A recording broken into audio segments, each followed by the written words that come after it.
उत्तर प्रदेशच्या हाथरसमध्ये भोलेबाबाच्या सत्संगावेळी चेंगराचेंगरी झाली होती। यामध्ये 116 जणांचा मृत्यू झाला तर 20 जण जखमी झाले। हाथरस आणि एटा जिल्ह्याच्या सीमेवर भोलेबाबांचा सत्संग आयोजित करण्यात आला होता। 50,000हून अधिक भाविक जमा झाले होते।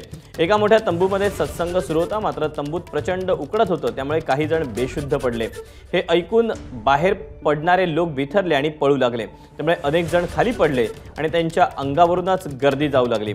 या सर्व प्रकरणाची चौकशी करण्याचे आदेश मुख्यमंत्री योगी आदित्यनाथ यांनी दिलेत।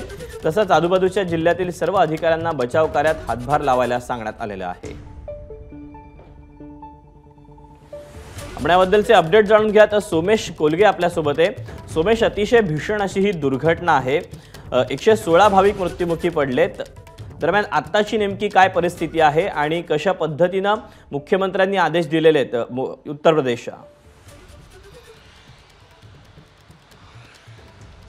दीपक, आपल्याकडे जी माहिती आली आहे त्यानुसार 116 हा सरकारचा अधिकृत आकडा आहे। त्यांनी म्हटलं 116 जणांचा दुर्दैवी मृत्यू झाला आहे। त्याचवेळी भोलेबाबाला अटक करण्यासाठी पोलीस निघालेले ताब्यात घेण्यासाठी, परंतु काल रात्री जी माहिती मिळाली उशिरा, त्यानुसार भोलेबाबा पोलिसांच्या ताब्यात आलेलं नाही आहे। नेमकं भोलेबाबाचं लोकेशन काय आहे हे पोलिसांना समजलेलं नाही आहे आणि या सगळ्या पार्श्वभूमीवर भोलेबाबा आता बेपत्ता झालेला आहे असं आपण एक वेळ म्हणू शकतो। त्यामुळे या सगळ्याबाबत प्रशासन आता एका बाजूला बचाव कार्य करते तर दुसऱ्या बाजूला भोलेबाबांना चौकशीसाठी ताब्यात घेण्यासाठी पोलीसही निघालेले आहेत। दीपक, सोमेश, धन्यवाद दिलेल्या सगळ्या सविस्तर माहितीबद्दल। एबीपी माझा, उघडा डोळे बघा नीट।